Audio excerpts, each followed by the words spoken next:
how do I reduce like the possibility of error, or like if you're about to do a technique that like there's no way around it, it's going to include some amount of error. It's like, okay, but like what can I do to at least reduce that error so that over, you know, multiple steps, it's not terrible. So I know because of my blueprint that all of the artwork is kind of on the middle lower part of this template. Everything up here is going to be completely covered with other pieces. So this patch up here is not a high priority. So right here is a nice clean patch. We have one little line coming down the middle, but any of this shakiness, I can kind of just land on this top part and we don't have to worry about it. You can use any tool for this. I like using my lobotomizer because it has a very, very fine point. And make sure to not just hold the template down, but to keep your fingers close to where your stencil currently is, because it's possible when it starts to become unstable for your tool to go underneath it. And now you're introducing error in your work. Now, if you guys want a lobotomizer for yourself, this is a scratch-all from Kevin Lee. They actually come a lot longer. This is normally much finer, but it's so thin at the end that you can literally just bend it with your fingertip. And I've dropped this thing in my shop so many times, I've had to like correct the point that it's just shrunk over time. Now, it might be tempting to line up straight lines that meet with each other like this so that you can save as much material as possible. Until you get incredibly disciplined with cutting, I would recommend to give the slightest amount of gap in between. Just because if you mess up, you've just made error on two separate pieces now.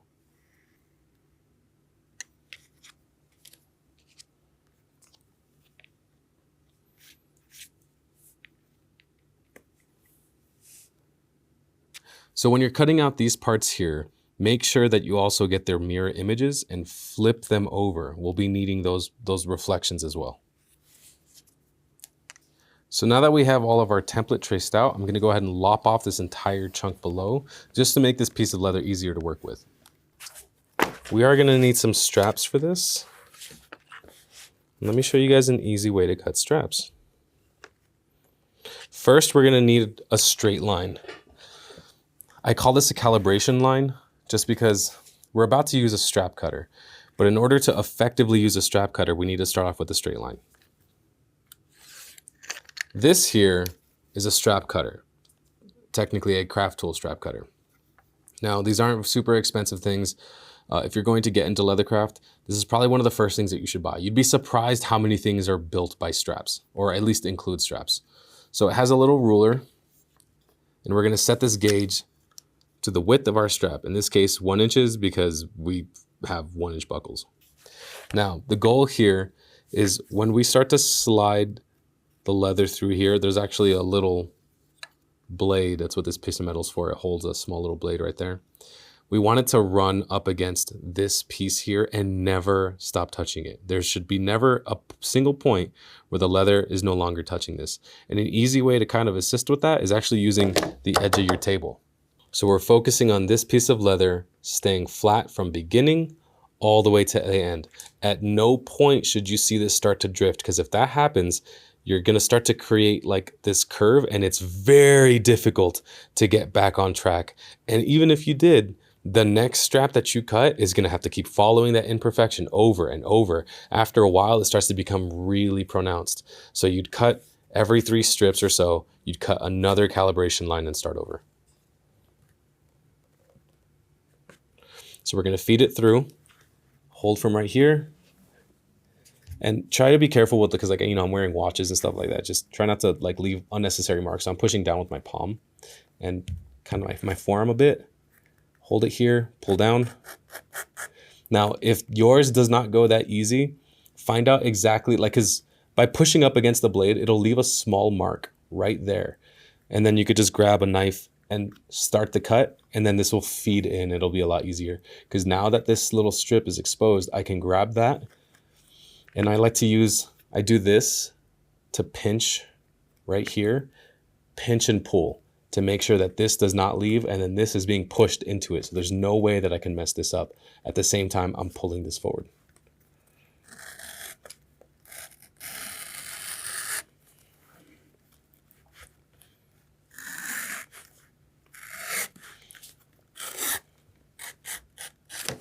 Now we need 2 of these.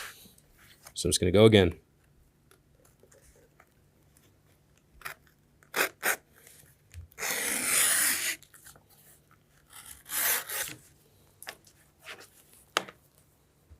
Now, it might be difficult to see, but our trace lines from our template are already on this piece of leather. Now, before we start cutting into this, we need to stabilize this material for the same exact reason that we did the paper. This stuff is going to start to get handled, and over time, it's going to start to get warped and distorted. So we're going to use a little bit of tape to kind of slow down that process. Instead of having to individually reinforce them after they're cut, I can just do the entire piece of leather now and save myself the time. Now, tape isn't the only way to reinforce something. When it's gonna have like a minimal amount of tooling, I'll use tape.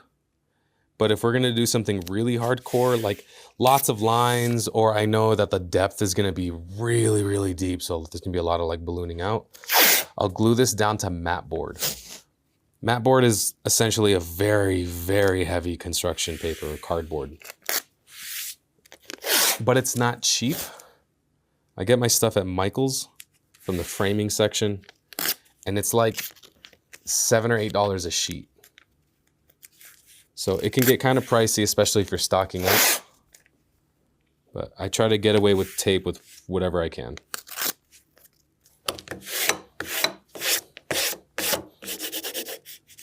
Now for all the straight lines, I have no problem using a box cutter, because as long as you're holding your blade upright and not tilting or anything, there's really no way to mess this part up.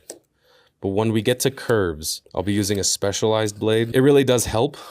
Not necessary. You really should learn to get used to kind of using any blade. But I'm spoiled and I love fancy tools, so I'm absolutely going to use them.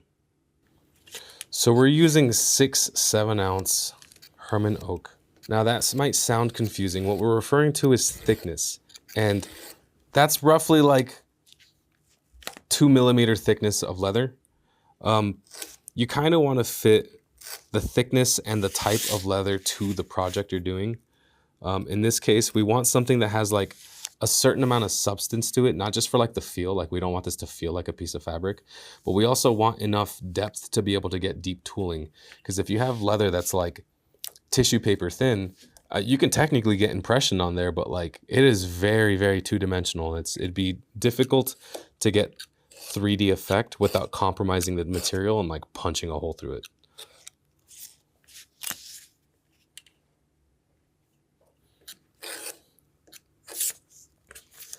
I like to do template cutting like this while the leather's cased. The blade just kind of sinks nicer. I feel like when the leather's dry, it can be kind of crusty. Like it's very easy to have 2 cut lines really, really close to each other, but when you actually make the cut, like one part's like flaying off. I feel like it behaves better when it's cased. Stropping is part of the sharpening process. If you're not familiar, you really need to get familiar. It's not optional. All right, the rest of these are curved lines. Let's go and leave that to the side. We're just focusing on straight lines. Now, if you're a control freak like me, you're gonna wanna make sure that this leather, you're not gonna manhandle this or anything unless necessary. This stays on the stabilizer as long as it can. We're gonna keep that there until we're done coloring it. And only then, just because if you start to like manipulate this leather, you're introducing weird cracks and wrinkles, and any type of impression, especially while it's cased, is gonna stay there. And they might be completely invisible now. I promise you, at the end, during the phase called antiquing, all that stuff's gonna pop out. So unless you intentionally want to add wrinkles, which sometimes does look cool, don't start working this leather until you need to. Now, I'm sure you guys have seen this little shimmy thing I'm doing with my ruler. What I'm doing is I know where I need to start, so I'm shimmying until the ruler lands exactly where that start mark is. Then I put my finger there, and then now I can pivot, and now that we know where we're supposed to end, land right there, and we're good. And I know this sounds very simple, and it's like, why would you like explain how to use a ruler? But to be honest, a lot of the most simple stuff in leathercraft, like you'd be surprised how good you can get at cutting a straight line.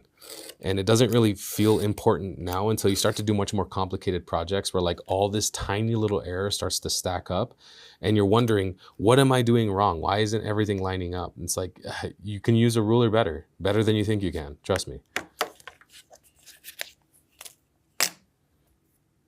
All right, so this is where it's gonna get a little complicated. Before we start cutting curves, this is a very special knife. And I want to hold this edge. Now, when it comes to knives with like replaceable edges, not that big a deal. They're very easy to swap out. But when it comes to a blade that you have to sharpen yourselves, prioritize these. Think of them as like an expendable thing. Every time you lose your edge, you have to put it back on. So I'm not gonna waste this edge on things that don't really need a high performance blade. But before I start cutting, I'm gonna use a strop. And what this is doing is it's polishing the face of the blade. Very, very, very at the edge, molecularly getting that edge back on, but not really reshaping the metal. So like resharpening and polishing are two entirely different things. If you really want a proper edge, something sharper than a razor blade, a strop alone ain't gonna do it. A strop will help you maintain it and help you get close to a mirror finish so that it glides more effortlessly. But if you want actual sharp, real sharp, you need to learn how to use a whetstone, but we'll save that for another day. Now, as you can see here with this piece, it's already starting to bow up a little bit. Now that's happening because it's drying. So we're gonna kind of move a little quick here because I don't wanna have to recase this stuff to cut this. Now the reason why I like using this blade for curves, this is a stable knife, meaning this part doesn't flex at all. As opposed to those replaceable blades that do have a lot of flexion in them. This is gonna allow me to get really, really picky with the leather, and it kind of lets me feel the curve as I'm going. This is definitely not necessary, but for someone that does this for a living, it really does help to have high performance tools that can keep up with you.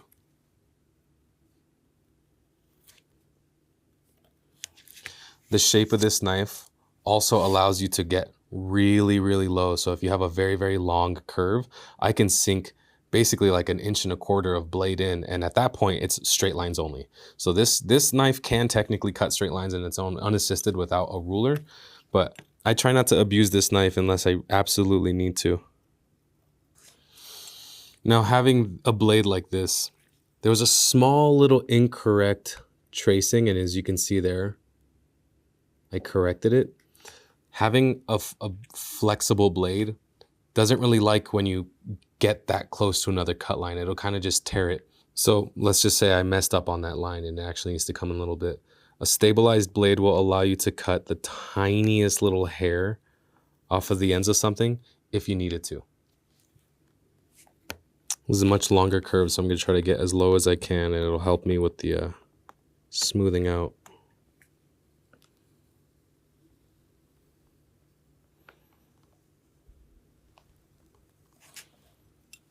Now that the pilot cut is made, I can tilt up more and get very deep and just make sure that I cut through on the second pass. So now that we have all of our pieces cut out, we're going to go ahead and move on to transferring our artwork.